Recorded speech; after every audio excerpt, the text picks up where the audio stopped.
दोस्तों, मैं दीपिका आज आप लोगों के लिए लेकर आई हूँ आज के मोस्ट इम्पोर्टेंट करेंट अफेयर्स। तो चलिए शुरू करते हैं। आज का इतिहास। 21 अगस्त सन 1972 को वन्यजीव संरक्षण अधिनियम पारित किया गया था।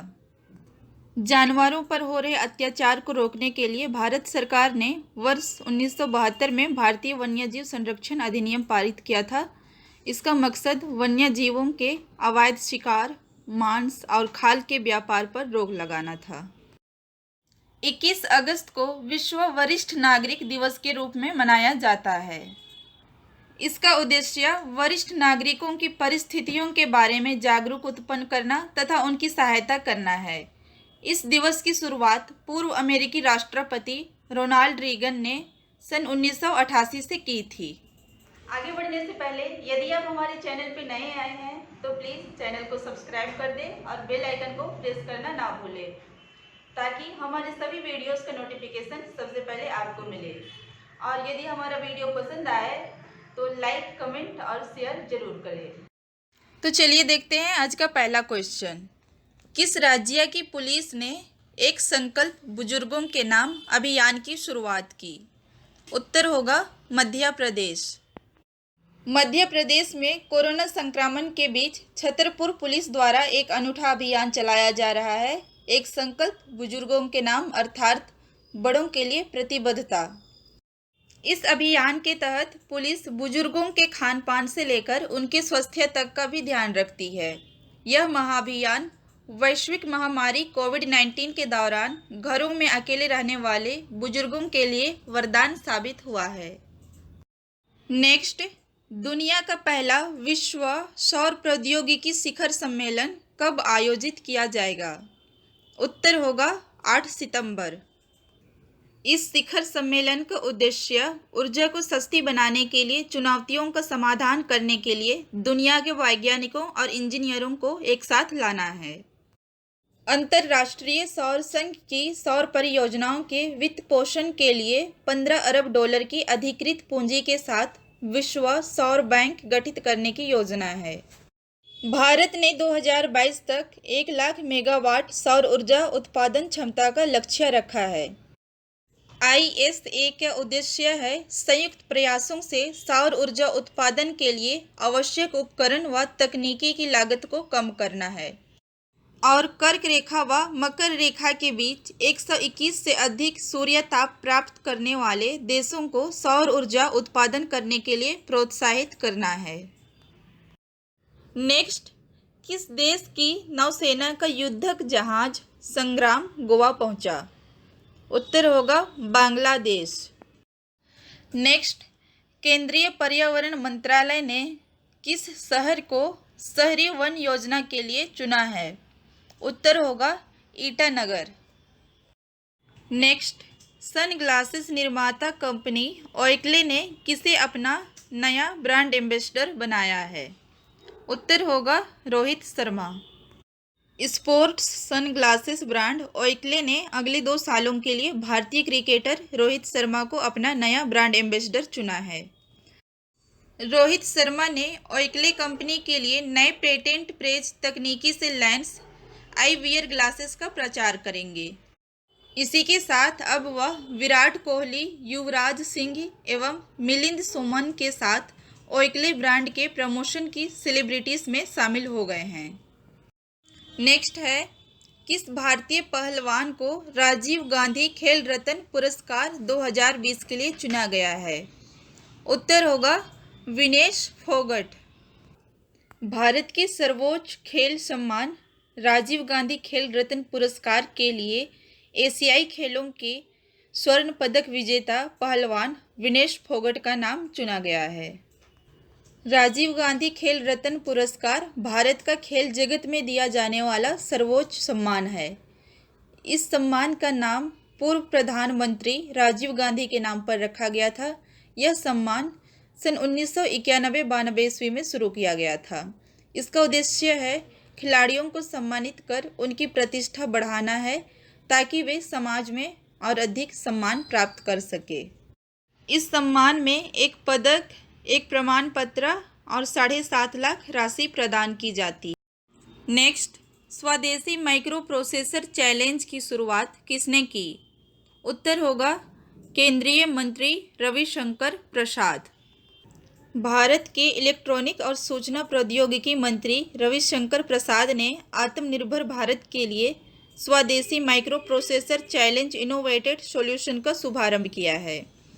स्वदेशी माइक्रो प्रोसेसर चैलेंज इन माइक्रो प्रोसेसरों का उपयोग करके विभिन्न प्रौद्योगिकी उत्पादों को विकसित करने के लिए इनोवेटरों, स्टार्टअप्स और छात्रों को आमंत्रित करता है। यह प्रतियोगिता 10 महीने तक चलेगी। इसका समापन जून 2021 में होगा। नेक्स्ट है, किस देश के राष्ट्रपति इब्राहिम बौबकर कीता ने अपने पद से इस्तीफा दिया? उत्तर होगा माली। इब्राहिम बौबकर कीता ने 2 महीने से अधिक के नियमित प्रदर्शनों के बाद अपने अंतिम कार्यकाल के समाप्त होने से 3 साल पहले पद छोड़ने का निर्णय लिया है।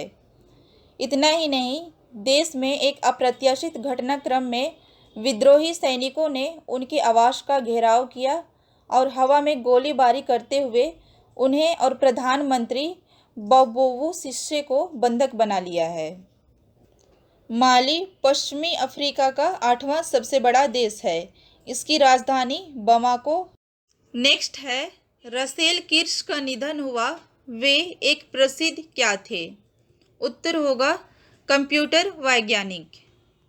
दुनिया की पहली डिजिटल तस्वीर को स्कैन करने वाले कंप्यूटर वैज्ञानिक रसेल किर्श का निधन हुआ है।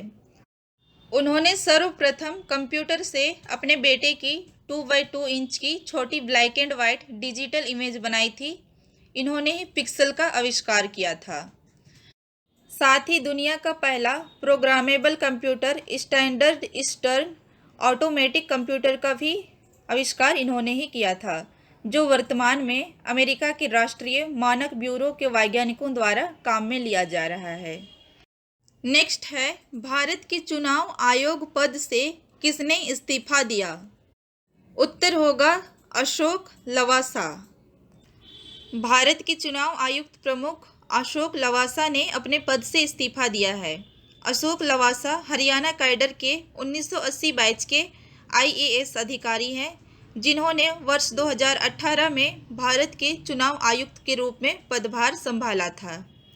अशोक लवासा फिलीपींस में स्थित एशियाई विकास बैंक के नए उपाध्यक्ष बने हैं, जो कि वर्तमान में एशियाई विकास बैंक के उपाध्यक्ष दिवाकर गुप्ता का स्थान लेंगे। नेक्स्ट, भारत किस देश में अरुण 3 जल विद्युत परियोजना के लिए सहायता दे रहा है? उत्तर होगा नेपाल। भारत ने नेपाल को अरुण 3 जल विद्युत परियोजना के लिए सहायता कर रहा है। यह एक प्रकार की हाइड्रो इलेक्ट्रिक परियोजना का एक निर्माणाधीन कार्य है। परियोजना का निष्पादन अरुण नदी पर SJVN Arun 3 power development company द्वारा किया जा रहा है। इस परियोजना की शुरुआत नेपाल सरकार ने 1992 में की थी। इस परियोजना के निर्माण को 5 भारतीय बैंकों द्वारा सहायता दिया जा रहा है। यह 900 मेगावाट की उत्पादन क्षमता के साथ एक निर्यात उन्मुख परियोजना है। नेक्स्ट है, किस बैंक ने बचत खातों पर पेनाल्टी के अलावा SMS शुल्क भी माफ किया है?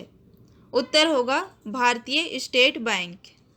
देश के सबसे बड़े बैंक ने ट्वीट के जरिए बचत खाता धारकों को सूचित किया है कि वह सेविंग्स अकाउंट में मिनिमम बैलेंस मेंटेन नहीं करने पर ग्राहकों से किसी तरह का शुल्क नहीं वसूलेगा। बैंक ने इसके साथ ही SMS चार्ज को भी माफ की जानकारी दी है। नेक्स्ट है, अखिल भारतीय आयुर्वेद संस्थान ने धन्वंतरी रथ पहल के लिए किस राज्य की पुलिस के साथ समझौता किया है? उत्तर होगा दिल्ली पुलिस के साथ। दिल्ली पुलिस के परिवारों के लिए आयुर्वेद को सुलभ बनाने के लिए धन्वंतरी रथ नामक मोबाइल इकाई का प्रारंभ किया गया है। इसके लिए अखिल भारतीय आयुर्वेद संस्थान और दिल्ली पुलिस के बीच MOU पर हस्ताक्षर किए गए हैं। यह दिल्ली पुलिस की आवासीय कॉलोनियों में आयुर्वेद के प्रतिरोधात्मक एवं प्रोत्साहक स्वास्थ्य सेवाओं का विस्तार करने के लिए शुरू किया गया है। इस आयुर्वेद स्वास्थ्य देखभाल सेवाओं के माध्यम से विभिन्न रोगों की व्यापकता में कमी आने और अस्पताल में रेफर किए जाने वाले रोगियों की संख्या में कमी आने की संभावना है, जिससे स्वास्थ्य देखभाल प्रणाली के साथ साथ रोगियों के लिए लागत में भी कमी आएगी। आज का आखिरी क्वेश्चन है, उत्तर प्रदेश सरकार ने किस शहर के विनिर्माण के विकास के लिए इलेक्ट्रॉनिक्स विनिर्माण नीति लॉन्च की? उत्तर होगा बुंदेलखंड। क्षेत्रीय असंतुलन को दूर करने के लिए बुंदेलखंड और पूर्वांचल क्षेत्रों में विनिर्माण इकाइयां स्थापित करने के लिए निवेशकों को भूमि सब्सिडी की दर 2 गुनी प्रदान की गई है। यह नीति प्रधानमंत्री नरेंद्र मोदी द्वारा इलेक्ट्रॉनिक्स सामानों के जीरो आयात को प्राप्त करने के दृष्टिकोण का समर्थन करने के लिए घोषित किया गया है। इस नीति का उद्देश्य अगले 5 वर्षों में 40,000 करोड़ रुपए के निवेश को आमंत्रित करना और 4 लाख प्रत्यक्ष रोजगार उत्पन्न करना है।